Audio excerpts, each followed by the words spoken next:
Hey, so this is James. I've been working for Kezia for almost 3 years now. And today I'm going to be talking about sexual escalation. So we're talking about it in a club or bar environment. And to set the scene, imagine we've gone up to a girl we like, we've said hello, we're having a conversation, there's a bit of back and forth, and we're going to try and isolate the girl away from her friends or whoever she's with. We want to get her on her own. Why do we want to do this? We want to do this because we can then escalate. So the key to escalation is having the girl on her own. So ideally, I'm just going to take the girl and lead her to, best case scenario like we have here, a sofa or a couple of seats quite close together. If failing that, for example, if we're in the bar tonight and that's not possible, take her to a quiet corner because you can still create the same atmosphere and you can still escalate in the same way. So just some common themes to kick off, overarching themes about the actual process. So the first thing you've got to remember is you're there to get laid. It sounds basic and it sounds obvious, but everything you're doing in terms of the escalation when you're on your own, it's based around, taking the girl home and ravaging the fuck out of her. The other thing we've got to remember with sexual escalation is by very nature, it can be pretty uncomfortable in terms of the tension side of things. So what we've got to do is we've got to flip our mindset to really relish the uncomfortable nature of it, okay? So there's going to be some awkward pauses, it's going to be that sort of crackle electricity. That's what makes it fun. It's called game for a reason, right? So you've got to enjoy it. Have fun with the process, really revel in the uncomfortability of how it feels, and you'll get really good at it. The other thing to point out for this is the 2 C's, conviction and confidence. So if you're not buying what you're doing with the whole escalation process, the girl sure as hell isn't either. So we've got to lead, we've just got to have self-assurance that we're doing the right thing. And whatever you're doing, even if you don't know what you're doing, do it with confidence, okay? Confidence, linking into this, confidence is essentially situational competence. I'm going to give you some processes, a basic structure to use, and you're able to just rinse and repeat this. Every time you go out and you get better and better and better, the more you internalize this, the easier it becomes. It's that simple. So those are the general overarching themes. Are there any questions or comments? Okay, cool. So moving on, we're going to be talking about 3 types of escalation. First of all is non-verbal micro escalation. This is basically creating a seductive vibe. The second is physical escalation. We have a combination of incidental and overt. And the third is verbal escalation. Does anyone know which 2 would be most applicable to focus on for going out to a bar or club? Say verbal. Okay. Anyone else? So what's everyone saying? Put up your hand if it's verbal. Non-verbal? Okay, so that's a clear 90%. So we're going to be focusing on non-verbal and physical, okay? In the 7-day mastery course, which I encourage you to do because you do a lot of day game, and I fucking love day game. It's my favorite form of game. You'll be taking lots of numbers and going on lots of dates. The open to close process takes longer, generally speaking. Yes, you can get a same day lay, but generally speaking, you're going to be going on 1 or 2 dates with a girl before you take her home. The verbal side of this is extremely important then, ramping up the verbal escalation. But in a club environment, where the open to potentially fucking the girl is a lot quicker, we're going to be focusing on non-verbals, the non-verbal seduction, i.e. the vibe, and the physical. That will get you laid far quicker. And also, if you think about it in a loud environment, the verbals are often lost as well. So ideal scenario, you isolate the girl and it's a quiet scenario, and you could maybe throw in a bit of verbal. But if you're interested in that side, it is important, but obviously, look into the 7-day thing with her, because we're just going to be focusing on the 2 most applicable to bars and clubs, which you're going to be doing this evening. So first of all, non-verbal. The basic pointers for this is you want to be sitting close. So this creates a sort of bubble effect between the girl and the guy. As a guy, you want to be talking low, you want to be talking slow, because this again creates the right vibe. And the trick to escalate the non-verbal vibe is you get her talking. So I'd ask her a question, and then what I can do, because I'm listening, you're able to basically create a sort of seductive vibe based around it. If you're speaking, it's quite hard to do, but if you're listening, it's easy. So what you can do, you ask a question, and then you're literally just looking at her like you want to do bad stuff to her, like you're going to take her home and do really bad stuff. So, for example, if I said, what did it feel like to come to London for the first time? It was really interesting. It was exciting. Quite an adrenaline rush. Yeah, he's using the upside down triangle on me. Yeah, so that's the other point to note. You want to look at her like you really want to, do bad stuff to her, because you do. She's hot. You've isolated her, and you want to look at her mouth, from her mouth. So look from the mouth up to the eyes, mouth to eyes. Okay, so I know what he's doing because this is my area of expertise. A girl it's not her area of expertise, should I say, she is just going to feel like there's a shift in the dynamics here, but a very hairline shift, nothing too strong right now. So it's like there's just this gentle shift, but it's very exciting at the same time. Yeah, so you often hear a girl talk about, there was just that chemistry with the guy. It's because the guy probably is able to read and dictate non-verbal vibe seduction very well. You're able to really create that sort of bubble, and she's going to feel it. She'll feel it far more than you. Girls are so much more socially in tune than us. We have to learn this stuff. Girls will feel that. If you're looking at her like you wanted to really take her home and ravage the fuck out of her, she's going to feel it. So that's a very sly way to up the vibe as we go along. You should always have that in the background. It's also impossible for her to reject. She knows you're up to something because she can feel it, but she can't, there's nothing. You haven't pinpointed. Yeah, you haven't said, come home with me, so she can't reject it verbally. You haven't made an overt physical move, so she can't brush you off. She senses you're up to something, but she can't do anything about it, and it just escalates that vibe. The next point we need to talk about is physical escalation. So there's a mixture of overt and incidental. Does anyone know the difference? Or does anyone know which is which? Just explain. You're on the edge of your seat, you're like, yeah. Okay, so overt is, we're a guy, we're clearly with a girl we're attracted to, we make no bones about just touching her. It's just blatant. It's because I fancy her, and I'm not gonna, need to justify it or whatever. I'm just blatantly, basically thinking with my dick, just going, yeah, she's hot. Incidental is we create an excuse to touch her. So what we want to do is we want to use a blend of incidental and overt to really escalate. The key rule with overt touching, where you're blatantly doing it, is don't look at where you're doing it. So if I'm just like this, we're not focusing on it. We're talking about something else. So tell me about whatever. You're not looking where you're touching. With incidental, you can. The final point. So what we use, it's a very basic ladder. Again, you can just use this and repeat this on. It works on dates as well. So I'd start with hands because it's very easy to remember. So if she's wearing a ring, I'd be like, so what's the story with that ring? It's just an excuse to touch her. Or I'd be like, you've got really small hands. How big are they? And then just hold. But then what I do is I just leave it like that until I feel I pull away and just talk about something else. Again, I'm not looking at where I'm touching, so it makes it easier. Or I'd move up to arms, so I'd be like, oh, you look like a vampire. Or if she's really light brown, I'd be like, how much fake tan are you wearing? And just compare. And it's just using excuses to touch. It doesn't have to be, or something I've been doing recently is I'd be like, if they're a foreign girl, I'd be like, let me show you the London handshake. And just do ridiculous things, but then you're keeping hold of her hands, you're having fun with her.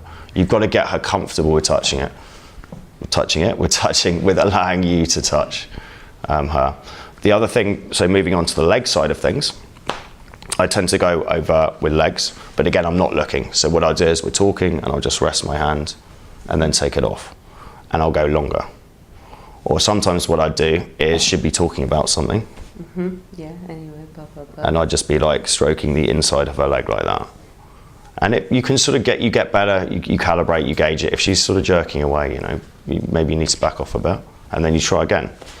If at any point she's saying no, what's the worst thing we can do? Do you think we should be unreactive or reactive if she says no? Acknowledge it. Say again? Acknowledge it. Acknowledge it. So if she says no, you think you should say, what, sorry for touching?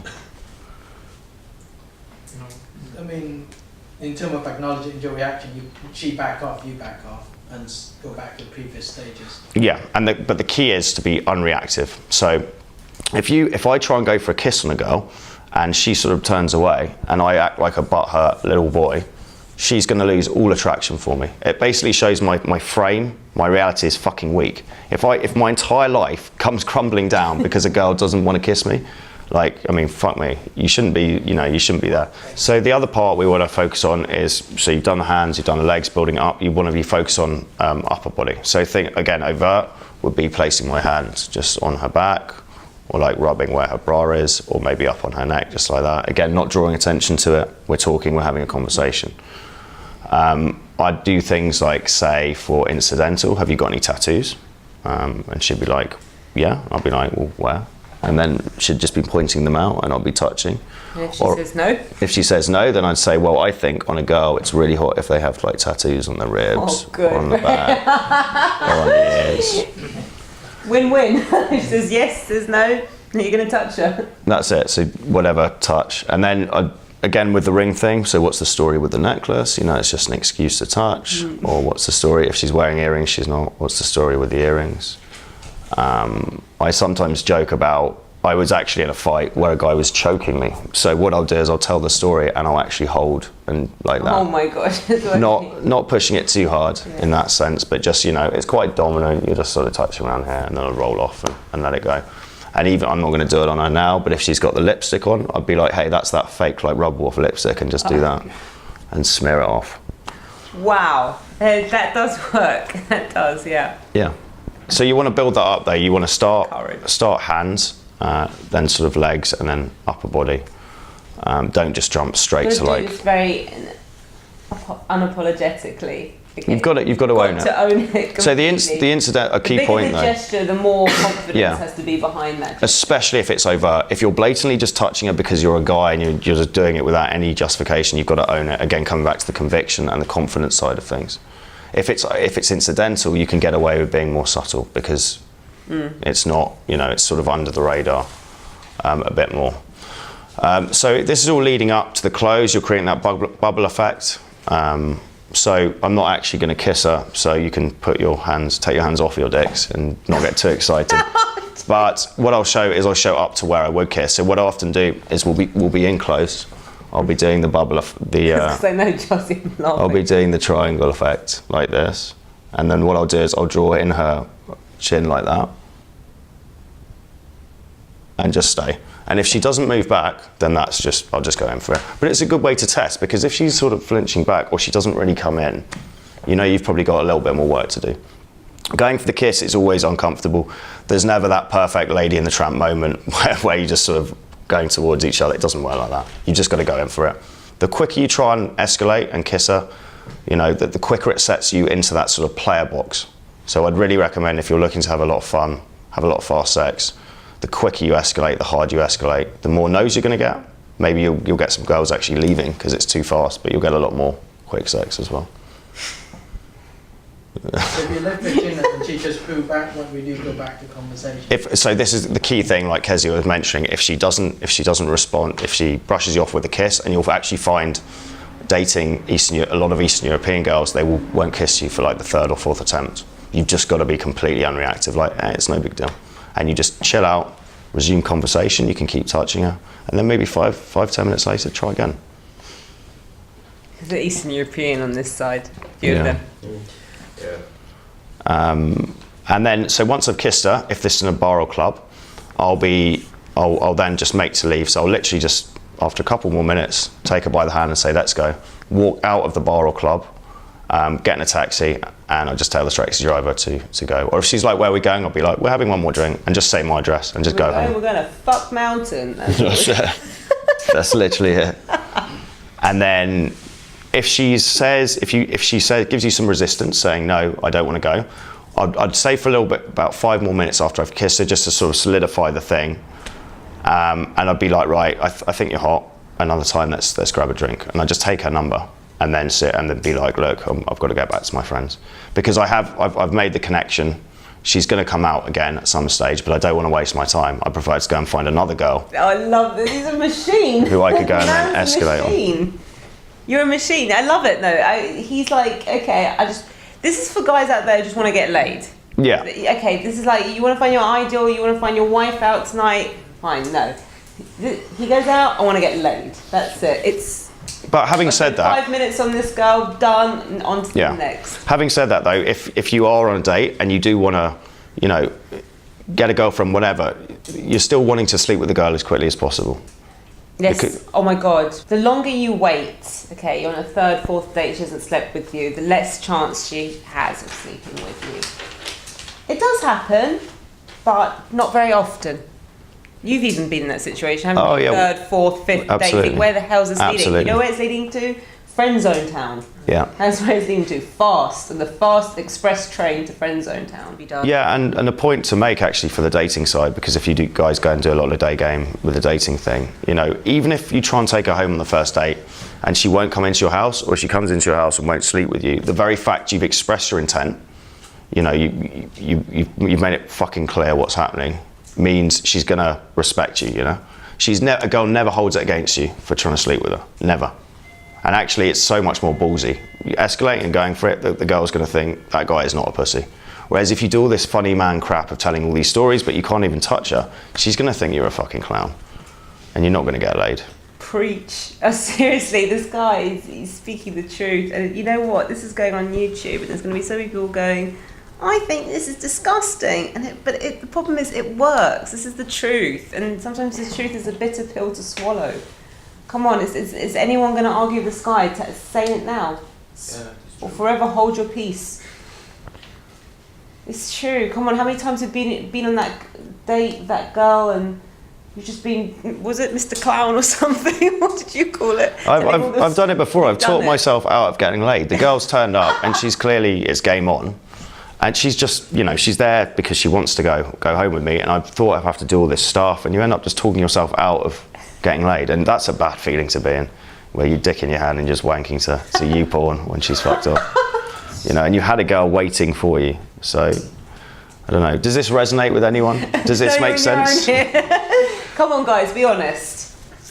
But also what you'll find is learning this stuff, you're gonna have to shift. You know, you're all decent guys, you're all nice guys, but that's where we start from, right? You're gonna have to shift to the other side and become a bit of a sort of player arsehole. If you swing that pendulum right over there, then you can come back to the middle and you can be in, but you've gotta sort of go all the way over to learn where the line is, learn where the line of the road is. So you're gonna have to go from nice guys to escalating hard, really practicing this. And maybe, yeah, being, I guess, the quote-unquote bad boy for a bit. And then you can centre back to the middle, you know. Have we got any questions or comments on any of this? Any code readings I'd like to play with the girls or something like that, making conversations? Or? Any cold readings? Yeah, sort of like, you know. So you make assumptions about the girl? Yeah, so that's, I mean, that we won't cover that today, but that's far more of the verbal attraction side. You can really ramp it up. So I've tested this as well with the verbals, and you can get away with doing no physical and absolutely ramping it up with the verbals, and get a girl really turned on that way as well. Come on, give us one. Come on, look. Yeah, everyone wants that one. Come on, give us one. Okay, so the way I would frame it, it's quite a clever way to do it. It's been bounded around for a while. People call it different things, but I play something called the unusual question game. So I go to her, right, are you up for playing a game? She's like, yeah. I'm like, right. The only rules are no boring questions, and you've got to be completely honest. I'll go first. I'll ask her questions that elicit feelings. So, you know, if you could be anywhere in the world right now, where would it be? What's the most scared you've ever been? What's the most embarrassed you've been? If you're on death row right now, what would be the starter, main, and dessert you'd have? What I'll do is, and it's actually quite a fun game, right? So I play it a lot on dates because I don't want to sit there and talk to her about her fucking job, and she doesn't want to hear about my job. So why do people do that whole like charade? This stuff's actually really interesting. She'll feel like she knows you a hell of a lot more as well, because she's ending up telling you like intimate things you just wouldn't know unless you're very close to her. Because you're putting a playful spin on it. If you ask this question very seriously, I have a question for you. What would your last meal be on death row?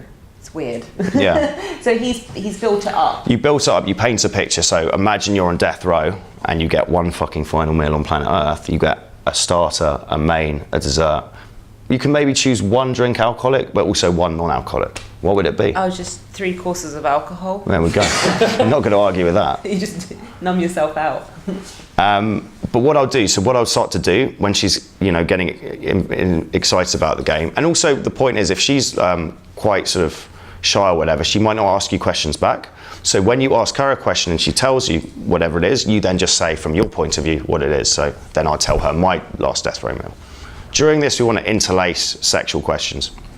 So I'd test the water as well. If I say something and she recoils, I know I've got to do a bit more of the normal stuff to get to that point. But I'll say stuff like, have you ever kissed a girl? Where's the most unusual place you've had sex? Have you had a threesome? If you have, you know, I'll ask her about it. If they haven't, would it be with two guys or another girl and a guy? And you can get girls talking about really filthy stuff. If you're combining that with the physical escalation and upping the vibe, then it really works well. And it's a very clever way to do it because she's given permission to allow for these type of questions at the beginning of the game, and you interlace them, you know, in a socially calibrated way. First time I've heard this one. I love it.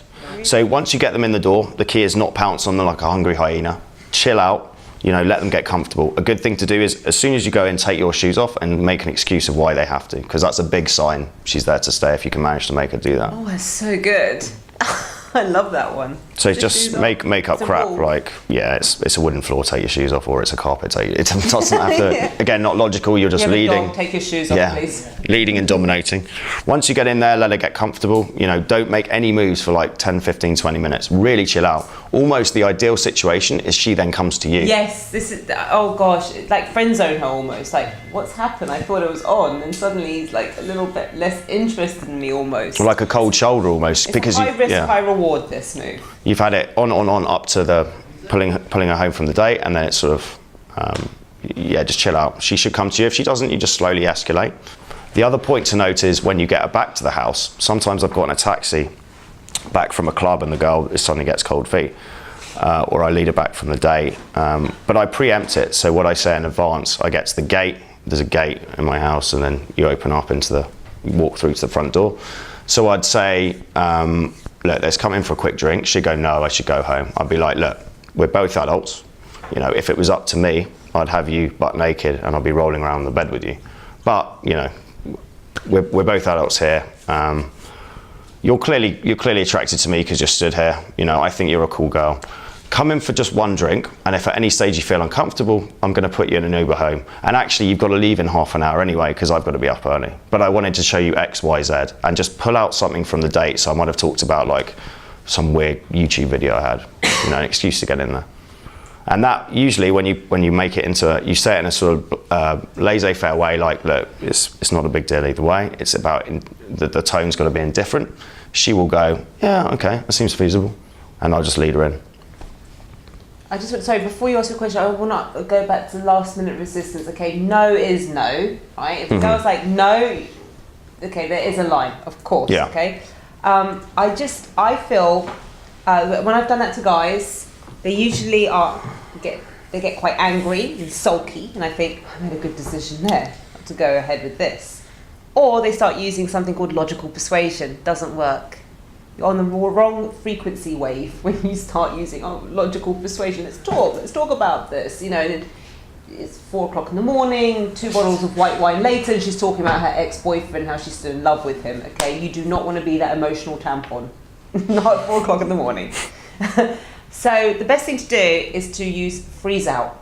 Okay, just switch on the lights, switch on the TV, and friend zone her. Say, look, I was turned on, and now I'm not. Let's just watch a movie. I had it done to me. I had this done to me. It works. It works. And then you just call back. The girl is calling back, like, oh, actually, I liked it when it was all horny and fun. This is a bit boring watching, you know, the news at 2 a.m. or whatever, you know, whatever, football, whatever it is. It does work well, yeah. It's a bit devious, really, isn't it? It's a psychological game, but women play games all the time, so it's fine. You know, Yeah, you either it's play or fine, get right? played. It's fine. Okay, any other questions? Oh gosh. Oh, he's on fire now. He's getting warm. And then my question is, like, I know from the place I live to where I usually go, Yes. hang out, it's about 30 minutes taxi drive. Okay. That's a long time just to keep up the chemistry. Okay, what's the excuse for people who live in LA? Everyone lives miles away from everything in LA. They have to have 45-minute Uber rides sometimes. So how does your blend? I understand what you mean about the vibe dropping. So for dates, for example, I'm very tactical with it. I have dates on my road 1 minute from my house, because then I come out of the bar, I have to go bar to home. There's none of that. It's, you know, she's caught up in the emotion and she's going to come. Whereas I understand if you're out in a club like miles away, it can be quite hard. And there's no bars you can go to near your house or anything, or clubs? Oh yeah, but sometimes you can't always get her to come near towards your place, and if you live like 50. Are you talking about to meet her for a date? Yeah. Yeah, again, there's something wrong there. Like, you've always lead as a guy, always make decisions. Like, if she's giving you shit about you choosing the date spot, you know, she's testing you. She might just test you, but if she does that, I'll just reframe it and be like, no, we're meeting here at this time. And if she still keeps going with it, I just won't sit. Just be like, no, it's my way or the highway, you know. But yeah, especially for dates, make it easy as possible to go to your house. Because a lot of the guys here have been in this nice guy zone, this bubble for so long, that what you're saying is like, oh, I couldn't possibly do that to a guy, I might lose her. Whereas being a nice guy, that's not going to lose her. No, absolutely. It's just going to be like a long process death, that's all. It's different. It's going to take longer if you use the friend zone ploy, game plan. It's not even a game plan. Yeah. Yeah, it's, yeah. Any more questions? Good, I think we're done here. Thank you very much, Josie. Fantastic. That's one of the most ruthless talks I've ever heard on my boot camp. And I agree with it all from a woman's perspective. I agree with it all. And I've been out with these kind of guys, and it infuriates us when we meet these guys, but it works. It works. It's he's calling the shots. He's saying this is where it's going. And I like what you said, my way or the highway. It does work, guys. And, you know, there's going to be loads of women who go, oh, this stuff doesn't work. We all want nice guys. Yeah, really? Yeah, but then they're the girls that go and suck off the bad guy behind the bike shed. You know, they'll be complaining about how they want a nice boyfriend, and they'll be on their knees behind the bike shed. Let's end on that, okay? Round of applause for Josie. Oh, say goodbye to the camera. Goodbye.